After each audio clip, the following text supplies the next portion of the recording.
Hey guys, if you're shopping for knives and gear, make sure you check out the description of the video you're watching right now for a link to my Amazon store where I've compiled some of the very best items available, including some of my own personal recommendations.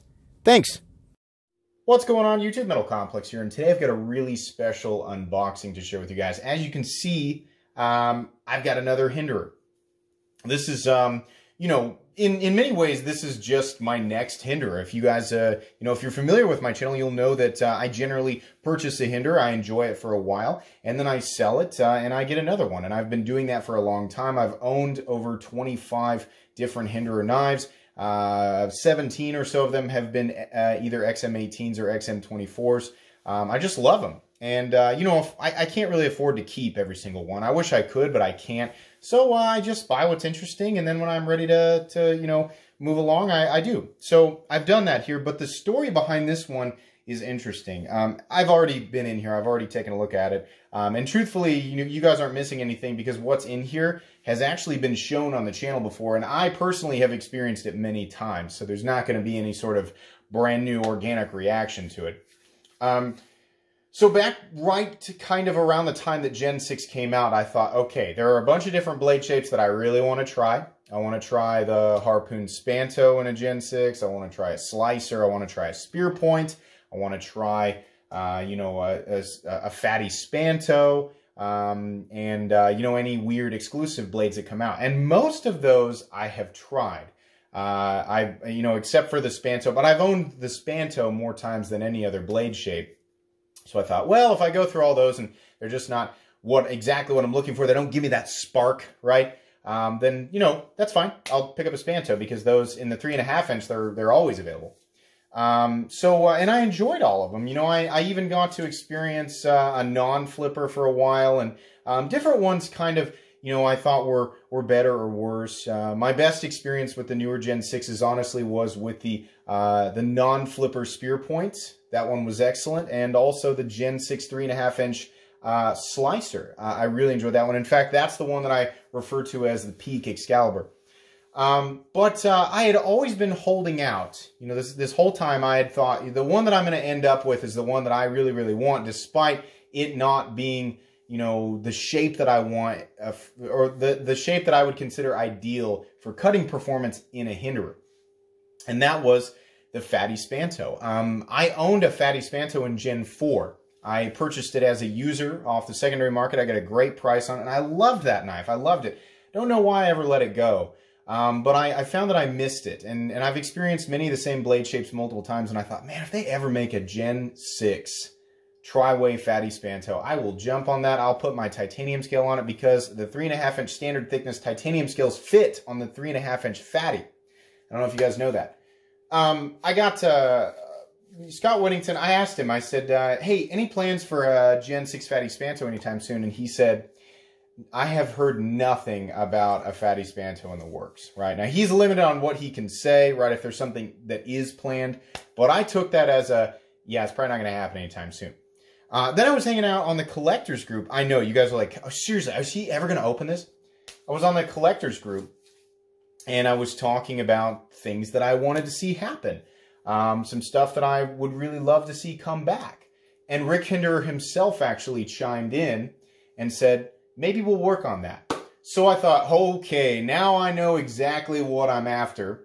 And I go to look and see what's left. And there are basically 3 of these left on the entire internet. And I know exactly how certain runs of certain models go, certain blade shapes. With Hinderer knives, if a model, if a color scheme and a blade shape is available, you best jump on it, because once it's gone, you're not going to see it again for a long time. Nothing is limited production. It's just they go in cycles, so you're not going to see it for a while. So I was like, okay, I need to make this happen. So I sold my knife, and I sold a couple other knives. For anybody who's wondering, you're like, where do I sell my knives? My knives, I offer them up to patrons first. They get a sizable discount. That's just how it works. And then, everybody just moves on from there. But so I went back to make my purchase, and 2 of the 3 were gone. So this, as far as I'm aware, is one of, if not the very last one on the internet, unless they, jump back in stock. At least from a dealer that I trust. So without further ado, we're going to open this up. and I'm going to be presenting to you guys. Some of you already can tell what this is. This is an XM24 Spanto. It's been a while since I have owned an XM24. I owned, this is actually my third one. Now, some of you guys are going to be remembering, some of you guys that have been watching my channel for a long time, this exact XM24, not this exact one, but the red G10 scale and the 20 CV blade. This is not a skinny, by the way. This is the full thickness, 187 thousandths. This is the big boy. This exact knife was purchased, or this exact variant was purchased by my buddy David when I was getting him into Hinderer knives. And I think he's still got it. He uses his. He beats the tar out of it. I loved it. I was like, man, that blade just, you know, this big, you know, on that tri-way. Super uncomfortable flipper tab. I'm just going to say that the XM24, if you think the 3.5-inch standard thickness is rough to flip, oh God, this thing is painful. But I'm a true Hinderer fan, and you know, I'm aware of that, and I accept it. I just love the XM series, and the XM24 is, you know, very inconvenient in a number of ways, and we'll talk about that. But anyways, I have always loved that knife, and my first XM24 was actually a Skinner in orange G10 because that was the only thing that was available at the time. I ended up selling that and finding another XM24 Spanto on the secondary market. This was back before the tri-way, and I picked that up. That was a user for a little bit, and then that one sold. And then I have not actually purchased for myself an XM24 since then, and that was years ago. And the last one that I handled was the Gen 6. Now, for whatever reason, I thought, you know, I always see these things on retailers, so I guess if I ever want to pick one up, you know, I've got the option to do it. Well, as luck would have it, I just barely made it. You know, I'm not saying you can't find one of these out there, but they are scarce, if not just about to be completely gone. Now, I'll admit, I have no idea if Rick Hinderer plans to do another run of Spantos in the future. I know that there'll be more XM24s out there. DLT Trading has a Swedge Spear XM24 right now. I'm sure they'll bring the Warncliffe back. I've got my fingers crossed for an XM24 Harpoon Spanto. Don't be surprised if we see that down the road. But I thought, you know, considering the information that I got from the collectors group about something that's going to go back into production, I'd very much like to get my hands on a 24, you know. And for anybody who's wondering, I actually kept my titanium scale for the XM18 3.5 inch. And the reason that I did is because I would like to own an XM24 and an XM18 3.5 inch, you know, at the same time. And I'm kind of keeping my options open for the 3.5 inch size. But this knife is ridiculous. Here's the action. It's completely falls shut, partially due to the tri-way pivot system, but also because it's got a 4-inch blade at 187 thousandths. You can see there how heavy the detent is. This is without a doubt the heaviest detent I have ever felt. The flipper tab is gigantic on this thing. It is pointy. The landing zone is very rough. That's how they've always been. These I found you really kind of have to light switch. You really have to pull down on it to break the detent. It is super heavy, but man, does it lock up hard. It locks up super. Just, I mean, you can see here what we're working with in terms of thickness. CPM 20 CV steel on this version. Does have the steel lock bar insert, exactly where it should be in terms of lockup, and then the centering came absolutely dead on. So very happy with that. Good Lord, that detent is so heavy. It really is different to flip than an XM18, right? The Spanto has always been sort of a classic fallback blade shape for me. And I feel like the aesthetics of the Spanto are never better emphasized, because it is a blade shape that's meant to emphasize strength in the blade. You know, people want to say it's so thick behind the. I know, I don't care. Like how the blade looks. There are lots of different blade shapes, you know, that are much better, you know, for slicing performance, and Hinderer caters to those people in many different ways. But this is definitely their most robust blade shape. It's got a big heavy-duty flat, and in this case, the thickness is carried all the way out to the tip. Extremely, extremely robust tip.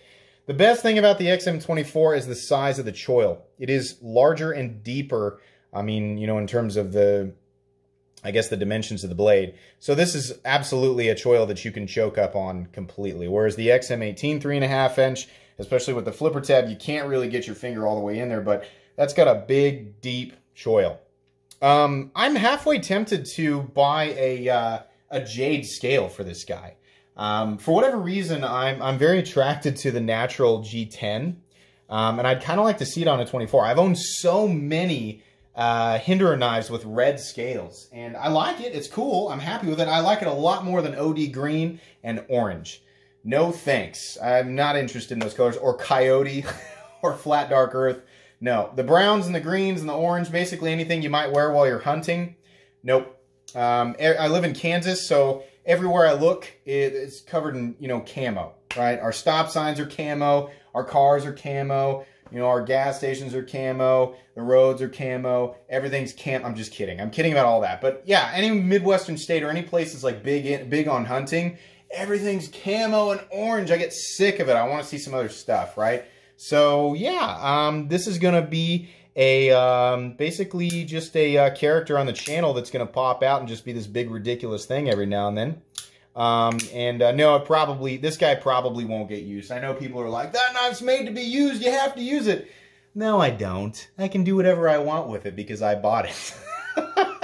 But yeah, so that was the thought process. But something very epic is going to happen with this knife. At least that's the plan, right? It all depends on everything unfolding the way that I want it to, and me actually being able to get my hands on the thing that's coming. So eventually this will culminate into something very, very interesting. But yeah, I just needed to get my hands on an XM24 with the tri-way system before they were gone, at least in the Spanto variant. You know, I'm sure there'll be some interesting stuff that comes out, but this knife has always been appealing to me for many, many reasons, and I'm happy to have one. Again, it's just been too long since I've had an XM24.